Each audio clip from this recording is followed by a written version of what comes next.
And we are live. It is hashtag Friday Pie Day. Everybody knows exactly what day it is. Hopefully the stream is a little bit higher quality this week. I don't know. There's nothing I can do about it. I know some people sent me like Starlink and stuff like that, but at the end of the day, you know, like the internet's going to do what the internet does. And I think it would just had something to do with I had too many tabs open because you only have so much RAM processing. And whenever you're running a streaming software like OBS Studio in the background, it just takes up all your memory.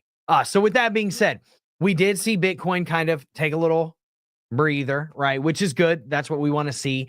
We did hit that 107, 108 $1,000 level that I had been talking about in previous streams and in other videos. And we'll break down. I think there's further downside from here. But I am in 23 different long positions right now on every altcoin known to mankind, all the way from like Ethereum down to even VeChain. That's actually the one that's killing it the most for me right now is VeChain's long. I'm not longing Bitcoin just because I think the alts are going to move faster than Bitcoin will. But I will be taking profits quickly because I do think that there is a little bit of further downside for Bitcoin that we're going to talk about in just a second. But also what we're going to do is we're going to talk about the future of Wolfer Finance.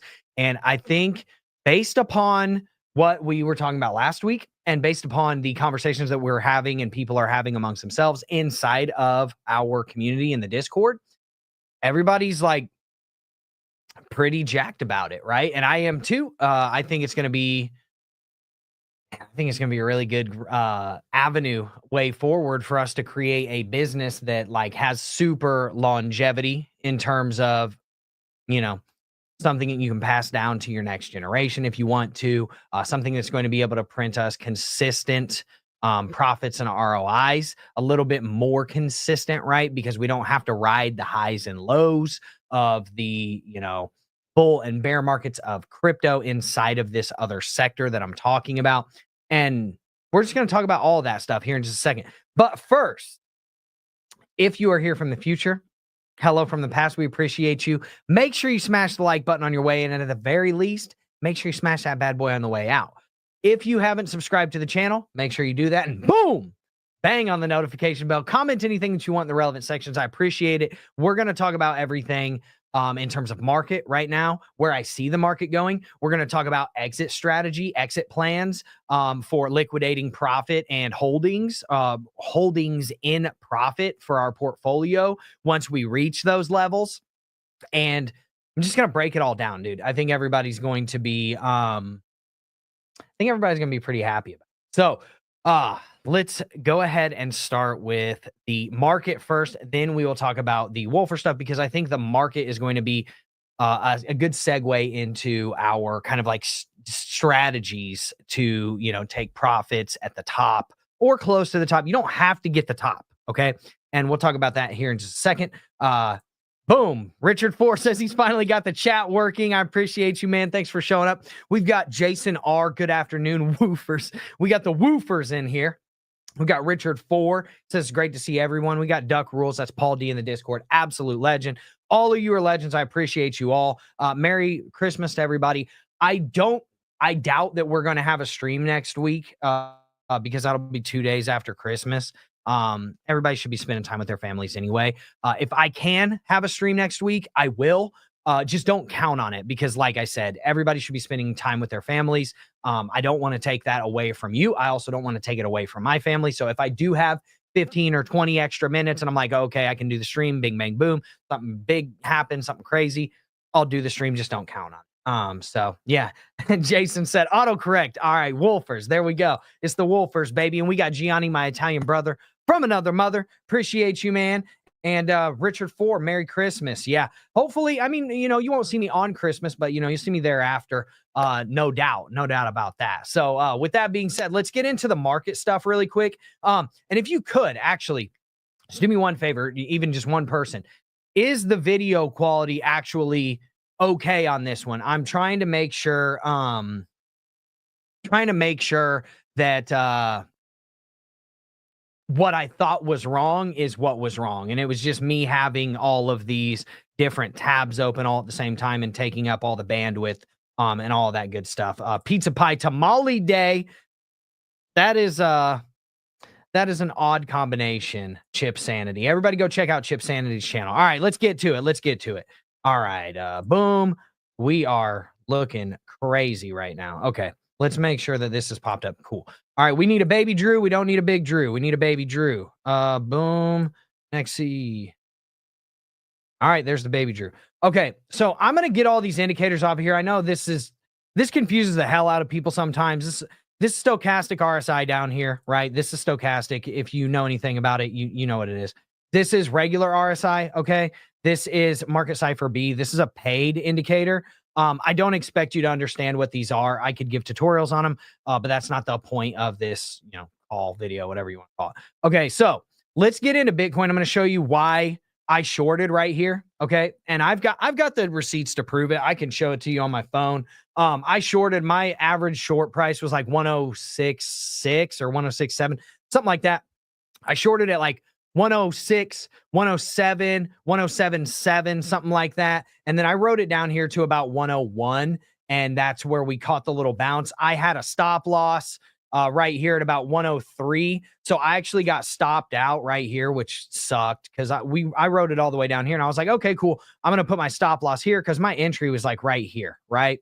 So I wrote it all the way down. I put my stop loss at like 102.5 or something like that. And of course, it literally was the top of it and just reversed on me. So anyways, got out with profitable, obviously awesome. But I want to show you why I was shorting here and why I kind of expected this to happen. And there's also a parallel that people should have been taking into account as well. So let's get all this other stuff off of this is, okay, we're going to leave this on here because this is a key level. This is a key level. This is a key level. And now we are above this again. So we're just actually going to leave all this stuff on here. But if you look at this, we'll draw the parallel really quick and you'll see what I'm talking about. Let's start it, say, I think it was like here. Boom. We'll call it that. Here's the parallel. And if you look, here's kind of your parallel, right? So as you can see, there's like literally, I need to turn this magnet tool off. I'm sorry. This thing is not cooperating very well. All right, here we go. Boom. We'll take this down here. Bam. Okay, so you can kind of see the parallel right here, right? We can see that this parallel was kind of coming up, bing, bang, boom. We hit the top of the parallel and we hit the top of the range that is a massive, all the way back from the 2017 bull run. If you measure the top of the 2017 bull run, the top of the 2021 bull run, and then it gets you to this point right here, which is where we topped out, and then boom, massive fall, right? So we are now coming back up to test the bottom of this parallel, this like smaller parallel. This is a rising channel. These tend to break down. So now that we've broken down outside of it, we're coming back to retest it to see if we can get back into it. This is going to be a little bounce, right? But I almost bet you that we come up here somewhere in the $98,000 to $100,000 range and we bull trap, just like we bull trapped up here above $100,000. This was a bull trap, right? And then bam, we got smacked. So I almost bet you we get a little bounce and then we come back outside of this parallel. And if we lose this level right here, like literally right here, $90,000 to $91,000, these two little levels, we're literally going all the way down here, right? We're going all the way down to about, I'd say $80,000. This is going to be our first catch point, 80 grand right around here. And then our ultimate kind of like worst case scenario is probably going to be this range right here, anywhere from about 74,000 up to about $77,000. And then that's where we catch a nice little bounce, right? And so anyways, that is why I was shorting here, because I saw this parallel rising and it's literally in its inflection point is interrupting this rising parallel as well that dates back all the way to, you guessed it, 2017. And we can zoom out and I'll show you exactly what I'm talking about.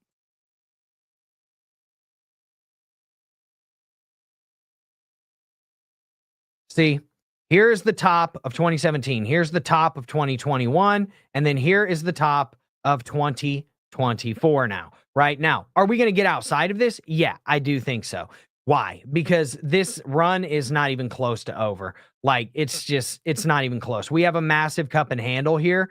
This handle broke out. We could literally come back down here to $74,000, retest the top of this handle, boom, blast off. And I'm going to show you what I'm talking about. Let me just get all of this stuff off of the chart really quick, because this is pretty substantial stuff right here. I don't want this on the chart. I want this one right here on the chart to keep it there.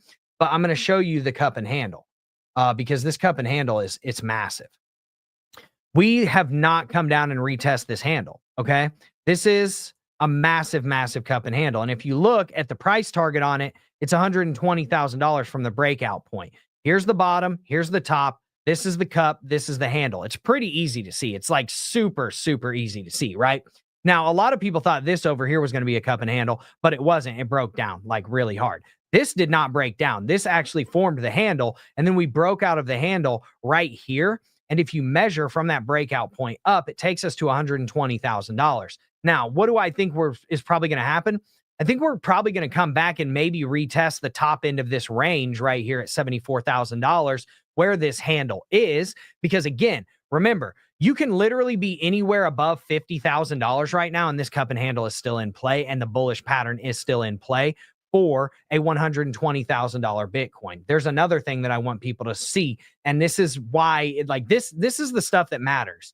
This is literally showing you what the market could be potentially giving you in the future, even if we do come down here right into the middle of this channel, which is at $80,000, and right down here to 75K, which is just under the 100 moving average. We did touch the 50 moving average. We kissed right off of it, right? But the more you bang on a moving average, the likelier it's going to be to break down and go into the next moving average, right? So here's my point. If we do the Fibonacci retracements, the actual retracements from the lows, let me see. I got to find my Fibonacci's. Retracement fibs, boom, here we go. Okay, we've got the 2021 range fib. If you go here and you look from the bottom to the top of 2021, so from the bottom after 2017, which was in 2020, measure it to the top of 2021, measure it to the bottom where we bottomed out at about 15K after the 2021 bull run, it gives you a $120,000 price target immediately, right? That's perfect confluence with our cup and handle. Now, what happens after that? You're talking $186,000, okay? And what happens after that? The 3.618 is at $250,000. Now, do I see us going to $250,000? I'm not 100% sold on that, but I'm also not 100% not sold on it. Why do I say that? Because if you take and do that same fib for 2017 and then you see what happened in 2021, you'll kind of see what I'm talking about. So we did that same fib where we measured from the low after the 2014 bull run back here to the high of 2017 to the low after the 2017 bull run peak right here. And we measured it, okay? We literally went up to about 75% into the 3.618 Fibonacci, okay? So if you're looking at that, we know that our 3.618 on our run now is at $250,000. So is it plausible that we hit 200K? Is it plausible that we hit 220K? I think so. I think we're definitely going to get to the 2.618, which is $183,000. And that's a double up from here. So my point is what do you think happens to the altcoins whenever Bitcoin makes a move like that? Right? The altcoins are going to go absolutely crazy parabolic. And this is a good segue into what Wolfer's plans are to offload said altcoins. And let's look at the crypto bubbles really quick. This was all red earlier. Okay. Literally, this was all red. If you went to the top 100, we don't want to be in the 200s. We want to be in the 100s. The 1 to 100s. This was literally all red earlier. I actually got in on this hype coin. Fart coin. They have a fart coin, right? That's hilarious. But this was all red earlier, and now we're kind of bouncing. You see Bitcoin, it's kind of up near about $97,000. I could see us coming up here to about maybe 99.5, and then taking a nice little dip back down. I would just be careful over the weekends because weekends are historically, low volume, and they're subject to, things happening. So with all of that said, I kind of want to talk about the Wolfer portfolio and what our plan is on that. Okay. So let me get me back up here. Boom. I got to make myself bigger. Hold on. All right, cool. Okay, so what we're going to do, this is kind of our plan, right? I think everybody understands, and I'm getting out of the Discord because nobody's in there and nobody cares. And that's one less tab, and it'll hopefully make the stream run a little bit better, a little bit more smooth. So with all of that being said, here's what we're going to do. We're going to talk about all the Wolfer stuff now because we see, okay, Avalanche is, let's start with Avalanche. Okay. Avalanche is a $135 is his all-time high. Okay. FTM's all-time high is, I believe, $3.35 or $3.30.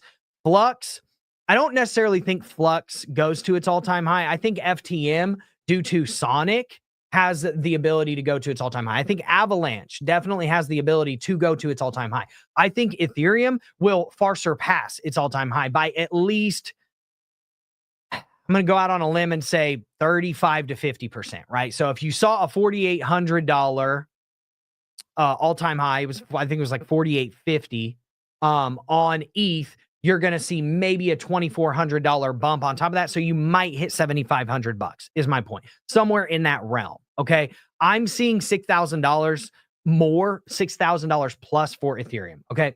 Here's my point. There's a reason why this matters, okay? Because if we take Avalanche and our goal is going to be, look, we want our portfolio to essentially 2x from where it just was before we had this nice little pullback, right? Because we were at about it was like 2.8, 2.9 mil portfolio, right? That's great news, okay? We want to see that kind of go to around the 6 mil range. And what I'm going to do is I'm going to start legging out. I'm going to take this like I would normally take this if I was trading, okay? And the reason is because we want to lock in profits, okay? We don't want to be caught holding the bag. You never want to be the last person to sell. You want to be selling before everybody, okay? And then you ride it on the way up. So here's a pretty like cut and dry strategy on how you would do, okay? A lot of people think that we could 3x from here, right? Okay, cool. I'm not saying that we don't try to get some of that 3x. What I'm saying is that we lock in profits at a reasonable level that we are okay with first, okay? So put it like this. After everything was all said and done, right? All buyback offers, all that stuff, Wolfer raised about 2.15, right? That means taking care of all of that stuff, getting all of that out of the way. So let's say that our portfolio does get, and I'm going to talk in terms of valuation, not token prices. I'm talking cumulatively all of our Avalanche, FTM, Ethereum, and Flux combined, right? Because if Flux doesn't perform as well, but Ethereum outperforms, then it outweighs itself, right? It's all in the wash, right? It's break even for the course, okay? Or par for the course. So I'm going to talk in terms of valuation of assets, right? If we have a $6 million portfolio, most likely what I'm going to do is I'm going to take 1/3 of that portfolio and liquidate it immediately, because now I know that we have secured everything, period, right? If you take 6 million and you divide it by 3, which is 33%, that's $2 million, right? So we have our entire portfolio secured at a level that we're okay with. Then what you can do is say that the portfolio goes to a $7 million valuation. Take off 25% of what's left at $7 million valuation. Set your stop losses to the rest of your entirety of your portfolio at the $6 million valuation. That way you are guaranteed a $6 million valuation liquidation value on that, right? Now, let's say that it continues to go up. At the $8 million valuation, you take off another 25% or maybe even 33%, right? And then you move your stop loss on all of your other positions up to the $7 million valuation. Now you're guaranteed that all of the profits and the sales that you're going to make are going to be at a $7 million valuation, right? And then it goes to 9 mil. I'm not saying this is going to happen. I'm saying if it happens, this is how we want to leg out of this. We don't want to wait and hope and pray that 9 mil valuation comes and try to sell it all at the top, especially with the size of portfolio that we have. it will move the market a little bit on these exchanges. You won't get fair value. So you're going to have to leg out to a certain extent, 5% here, 10% here, stuff like that, right? Then you get to a $9 million valuation. Okay, cool. We move our stop loss up on the rest of our portfolio to the $8 million valuation range. We take off 25% more at the 9 million valuation range. And then guess what? If it keeps going up, you let it ride until because now you have essentially maybe 15% of your portfolio left. And you're just like, okay, we're going to let it ride all the way up to the top. And we're going to trail our stop loss all the way up. Bing, bang, boom, super tight stop, boom. Highest profitability that you can possibly have. Now, are you going to get the full $9 or $10 million valuation? Nope. But are you also going to make sure that you've secured everything on the way up and get maximized and maximal profit on the way up? Yep. Because if you do it in that way, you might go from a $6 million valuation or a $5 million valuation when you start like offloading these assets to a 7.5. And that's better, right? So then what we will likely do is take all of that, right? And I don't know how long this takes. I don't control the market. All I can control is how we react to the market, right? Does this take 3 months? Does this take 6 months? I don't know. We won't know until we get there, right? So my point is that is when, all the people that that took the buyback offer, they're all gone, right? They're all paid off. Bing, bang, boom, no problem. That's easy for them. Okay, we don't have to worry about that. That's a very quick thing to do. It would probably take me like a day or two to take care of all of that, all the buybacks, right? From this last round, the tender. Secondarily, we then do a dividend, okay, for all of the people that are still here and still want to be here, right? And then we take the portfolio, cash on the sidelines, and we move it into new asset classes, right? Which in our situation is going to be real estate now, at least until we can come back and find a bottom on crypto. And that's when we can usher some of that cash back into crypto. Now, I'm not saying that we're going to be in real estate and then we're going to sell all of our real estate to get back into crypto. No, that's not what I'm saying at all. I'm saying the same Wolfer kind of compound strategy applies.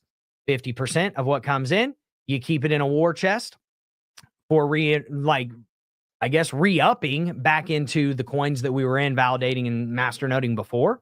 And then the other 50%, you can distribute out as dividends, right? Absolutely. So my goal is to do this and to make sure that everybody gets a nice fat 50% dividend, just quick, right? Whenever we liquidate all of this, that is when we're going to say, okay, guess what? Everybody just ROI'd 50%. Boom. And we'll probably do it in 2 dividends, where it's 25% one quarter, 25% the next quarter, or maybe we do it all at once. I don't know. I need to see how that looks from the accounting's perspective, but I don't think it's really going to matter. So whatever decision it is, in any case, everybody's going to make a 50% ROI immediately. And then we're going to have a multi-million-dollar portfolio of real estate with cash on the sidelines and the ability to take profits and hold them in a war chest to wait to buy back the Ethereums, the Avalanches, the Sonics, which is FTM, whenever that bear market bottom comes in, a year, 2 years from now, right? Which is going to be setting us up really nice. So that's kind of the plan there as far as exit strategy. We'll talk about the actual real estate business model more in depth in a call to come, right? I don't want to bombard everybody with all this shit ton of information if I don't have to.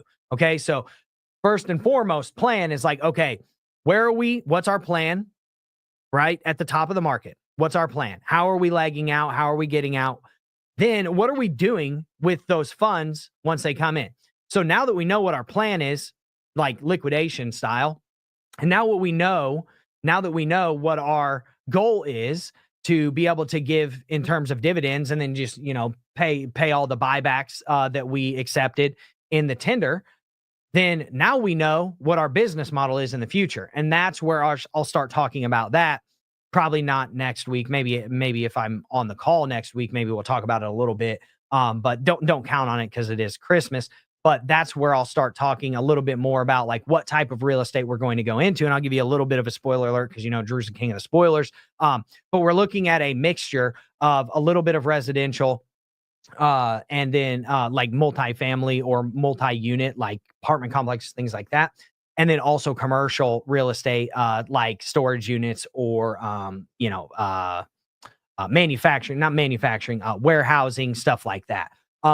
Because I think you need to have kind of to a certain extent, a diversified portfolio. But again, this is a long-term thing where it's just like the master and validator nodes. Like, we're not getting into real estate to sell it all off in a year, right? We're getting into real estate to make consistent income returns and be able to distribute out dividends to people for a long time to come, right? This is a very long-term like strategy and plan.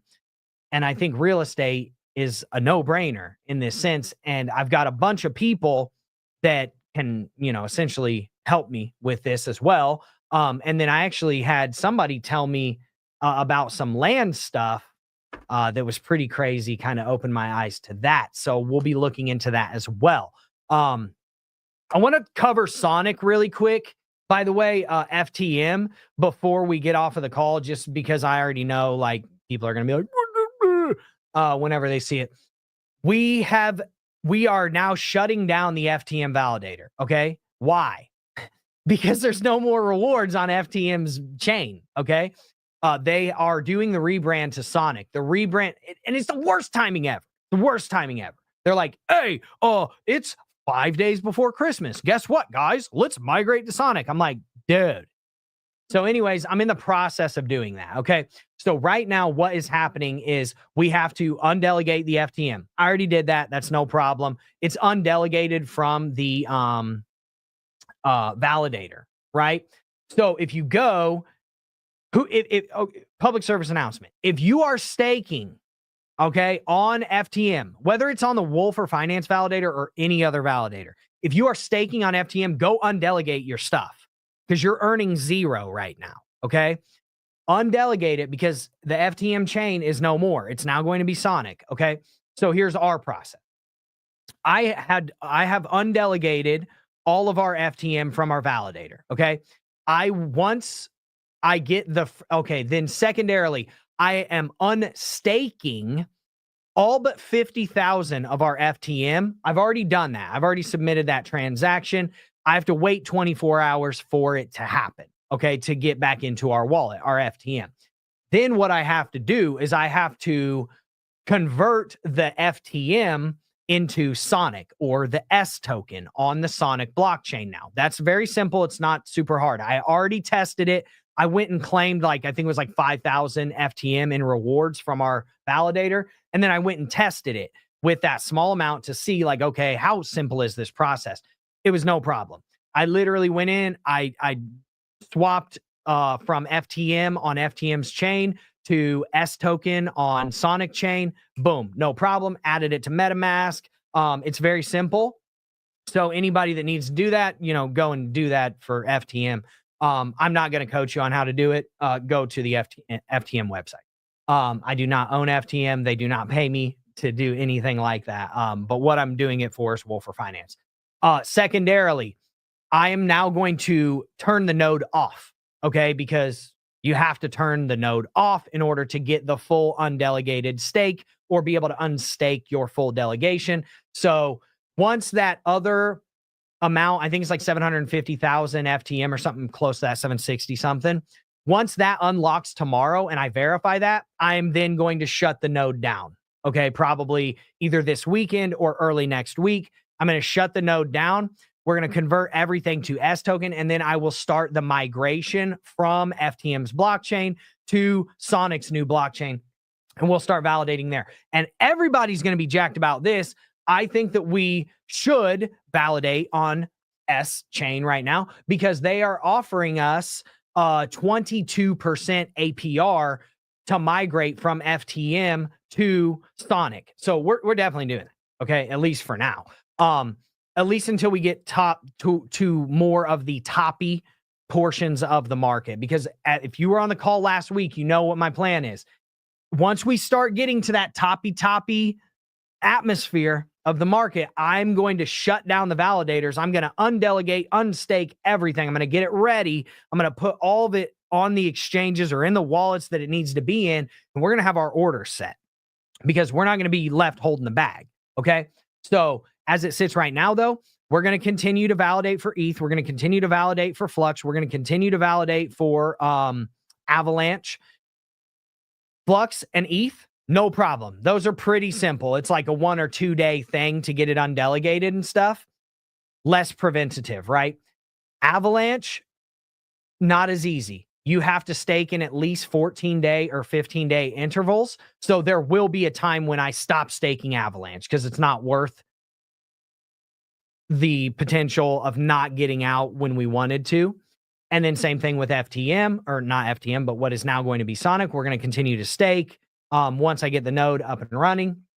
But then after that, we will liquidate it and we will stop doing the validating on Sonic's blockchain once we get to that toppy portion of the market, because we want to prepare ourselves for the liquidation of the assets, right? At the right time, at the right prices, advantageusly. So that's kind of the plan. And so I wanted to just kind of give everybody an update on how everything kind of has been progressing, man. I mean, like it's falling into place. I'm looking forward to it.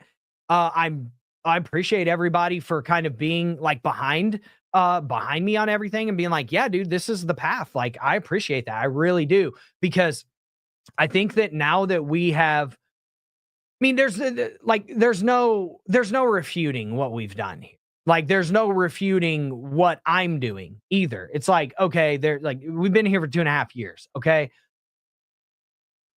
What we want to do is we just really, dude, I mean, honestly, I don't know how you guys feel about it. I'll tell you how I feel about it.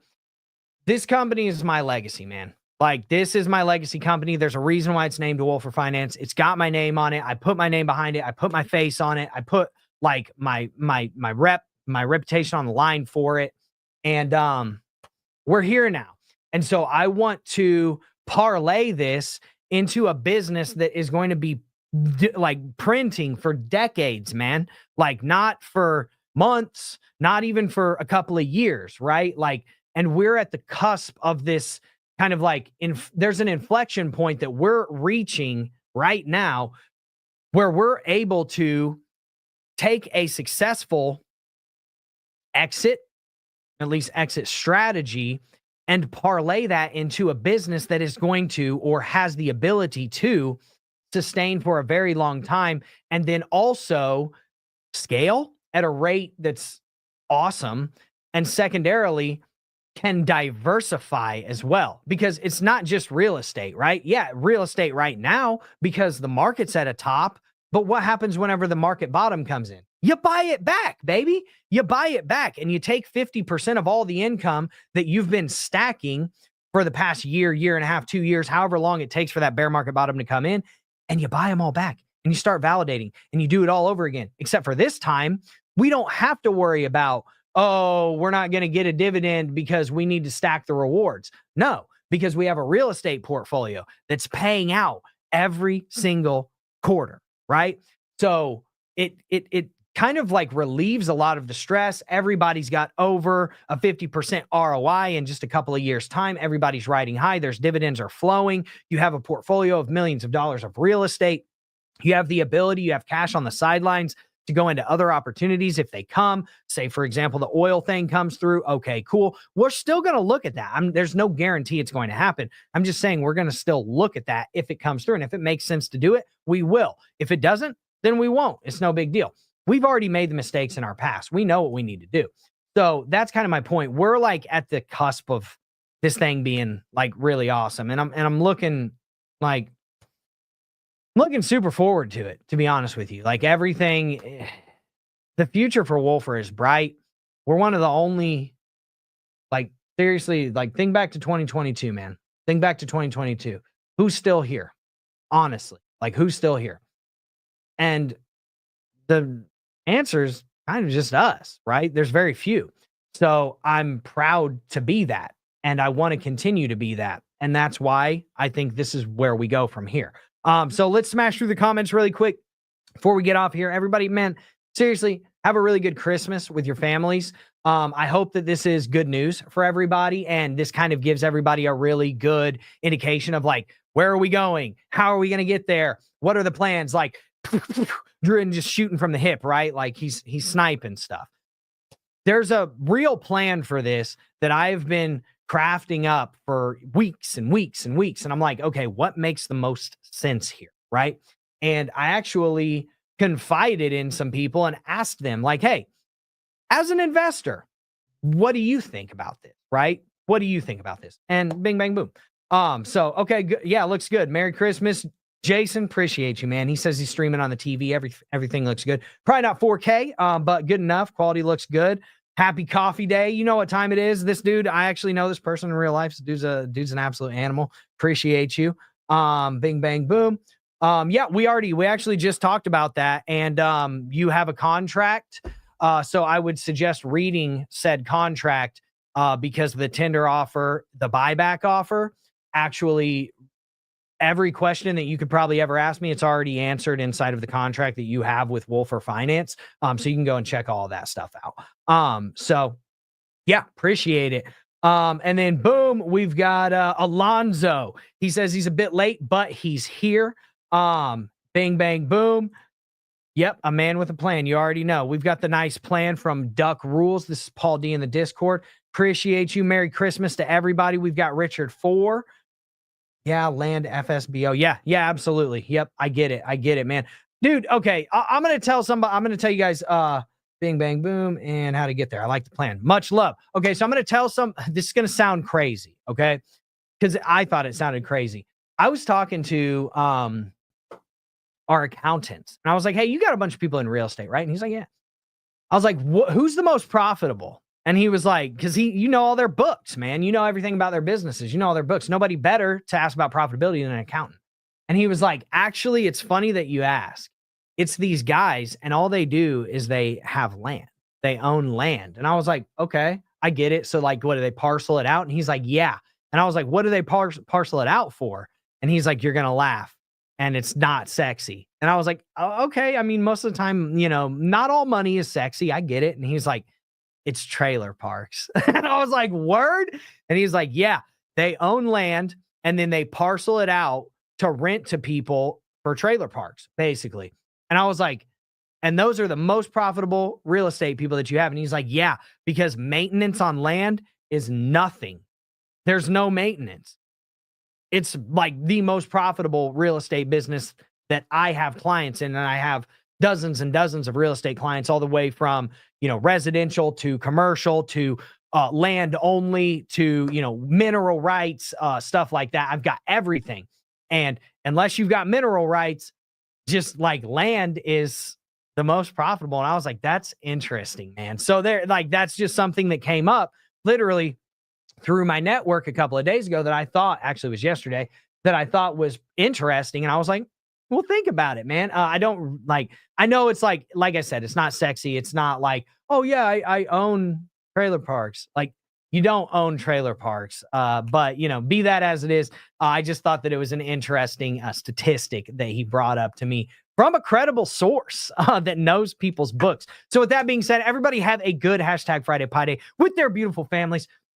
Man, I appreciate everybody for showing up. I appreciate everybody's love and support. At least, the 99%ers out there that do love and support. We appreciate you. We will see you in the next stream. And everybody have a Merry Christmas or whatever holiday that you celebrate. If you celebrate, if you don't, God bless you anyways. We appreciate you, and I will see you soon. Peace.